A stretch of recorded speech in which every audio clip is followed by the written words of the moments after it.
Hello, I'm back having washed my hands. I can only apologise for the sneeze. I knew it was coming and I was trying really hard not to sneeze, but it feels quite hay fevery today, so hopefully it won't happen again. But sorry if you end up with a series of really short videos because I keep sneezing and having to pause it. So, back to Billy the Kid by Michael Morpeth. Robbie was a big man, about as broad as he was high, and I felt well protected. We slept in the same hut too, and as the months passed we became the best of mates, and we stayed that way. We didn't get our first letters for months, and some of us got very down about that. Robbie, always the chirpy one, he reminded me of Joe sometimes. He did his best to keep my mood up, but I took it hard.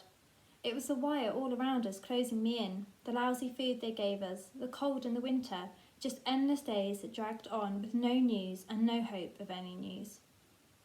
When I was alone, I'd talk a lot to Joe and I'd tell him about my troubles. That helped a bit. I kept thinking about how stupid I'd been, how I'd just walked off the troop ship and into captivity, how I'd let everyone down. I used to have this dream that I was back at home and the crowd were doing their chanting, "Billy, Billy the Kid, Billy, Billy the Kid."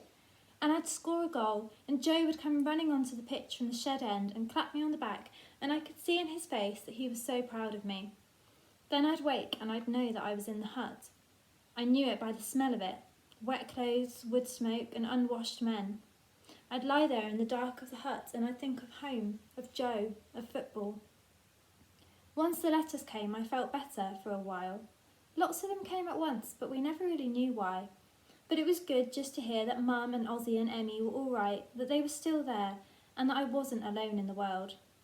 There'd been some bombing in London, so they'd sent Emmy down to Aunt Mary's in Broadstairs for a while. She sounded very different in her letter, very grown up somehow. She told me how she wanted to go back home, but that Mum wouldn't let her, how Auntie Mary fussed over her and how she was fed up. She told me she'd decided that she was going to be a nurse when she was older. I read the letters over and over again, and I wrote home whenever I could, because those letters were my lifeline. The next best thing in the world were the Red Cross parcels. How I looked forward to them. Marmalade, chocolate, biscuits and cigarettes. We did a lot of swapping and bartering after they came. I'd always swap my cigarettes for Robbie's chocolate. I never did like smoking, but I did my best to end up with mostly chocolate. It lasted longer if I didn't get too greedy. As for the Italians who were guarding us, there were two sorts. You had the kind ones, and that was most of them, and they'd pass the time of day, they'd have a joke with you. And then there were the others, the nasty ones, who strutted around the place like peacocks and treated us like dirt. But what really got me down was the boredom, the sameness of every day.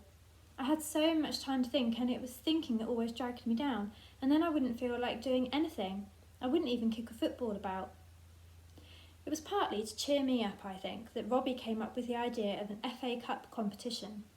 He organised the whole thing. Soon we had a dozen league sides, all mad keen supporters, only too willing to turn out for their club back home.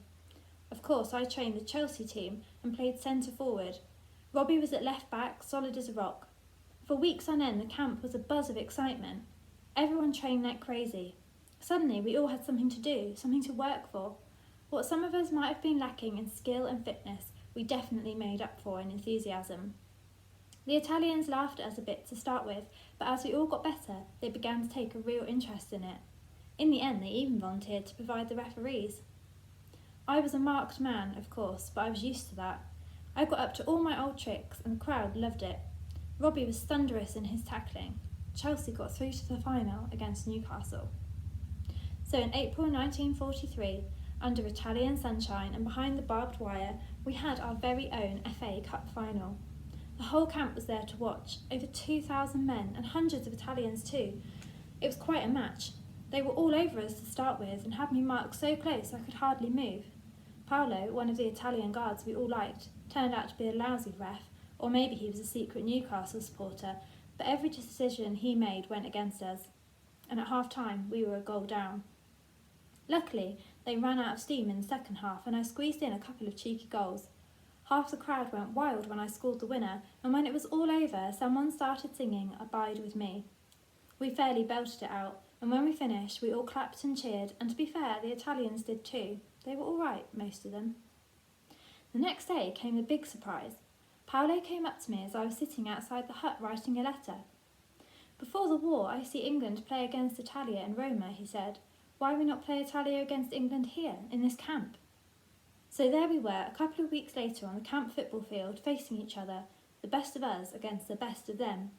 We had white shirts and they had blue. It was just like the real thing. Paolo captained them and I captained us. They were good too, tricky and quick. They ran circles round us. I found myself defending with the back four, marshalling the middle and trying to score goals all at the same time, which just didn't work. They went 1 goal up soon after half-time and were well on top too for most of the second half. We really had our backs to the wall. The crowd had all gone very quiet.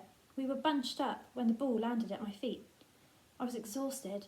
All I wanted to do was boot it up the field just to get it clear, but I had 4 Italians coming at me and that fired me up. I beat one and then another, and leaving Paolo sprawling, I made for their goal. I had just the goalie to beat. I feigned one way, that way, and then stroked it in. It was the best goal I ever scored. The whistle blew for full time. I was hoisted up and carried in triumph around the camp. We hadn't won, but we hadn't lost. We were even. Just as well, I always thought. Both sides could laugh about it afterwards, and it was important that. Some months later, we could all see that the Italians were becoming more and more twitchy. The nasty ones were becoming nastier. Something was up, but we didn't know what, not really. Paolo did try to warn us. Things are no good, he told me one day. We Italians, we don't want this war. It's no good. I thought he was just being friendly, but it turned out to be more than that. One morning, we woke up and the guards had just vanished, leaving the gates wide open behind them.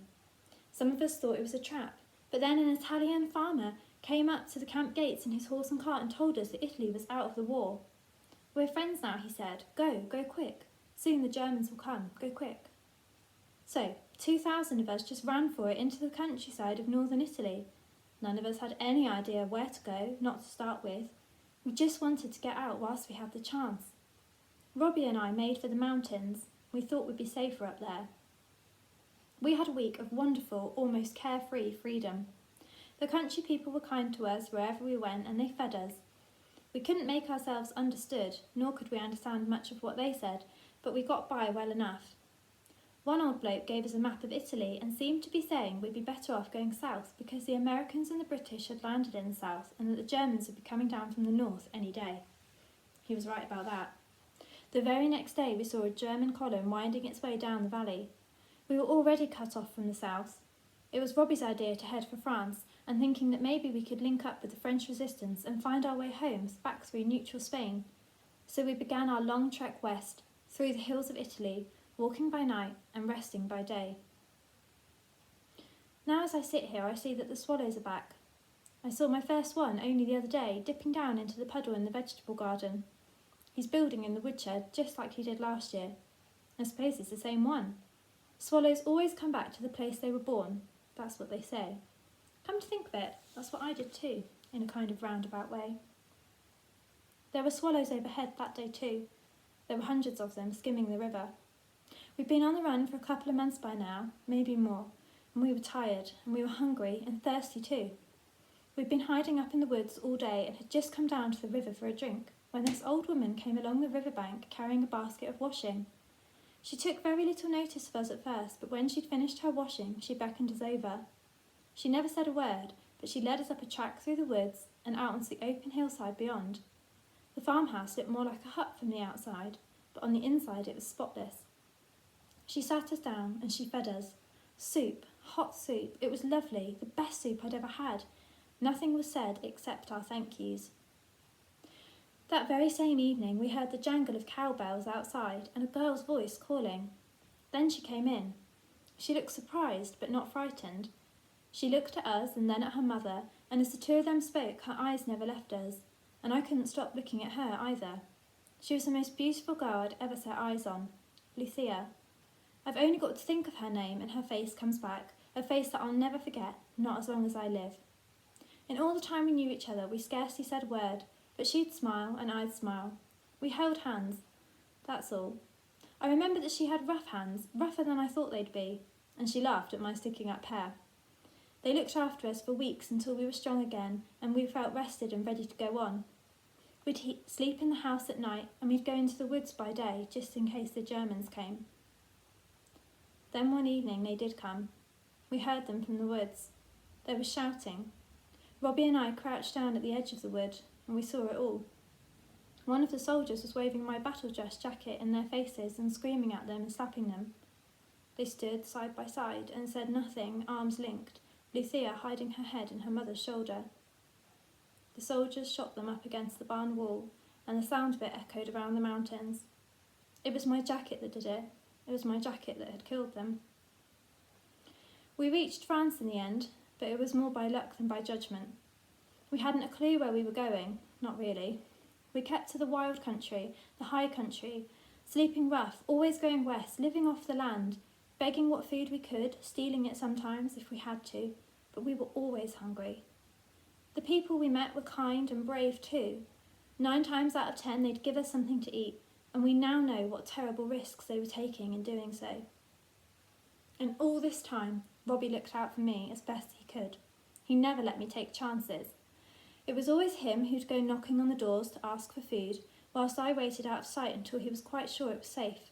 He was full of kindness, that man. I'd never have made it without him.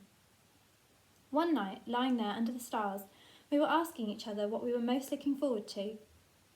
Toad in the hole, I told him. What about you? I want to wake up in the morning at the shed end, Billy, and watch you bamboozle Arsenal again. When we woke the next morning, we were still on the hillside, and crouching all around us was a bunch of wild-looking men, some in berets, all armed to the teeth and not looking at all friendly. They were resistance fighters. They took us to their camp high up in the hills, and there we found dozens more like us, all escapees from Italian camps. We felt a bit like prisoners again. There was always someone keeping an eye on us. They fed us though, and they made us as comfortable as they could, but I think we were a bit of a nuisance. They had more important things to be doing. Soon enough, they said, they'd be taking us down to the Americans who'd landed in southern France, and then we could go home. And that's what happened. So there I was on yet another ship, this time going from Marseille to Liverpool, back home. When we landed, they gave us a week's leave. Robbie and me came to the parting of the ways. He went north to Aberdeen to see his wife, who was in the Land Army up there, and I went south to London. We said we'd keep in touch, but we never did. And that's where I'm going to leave it for today.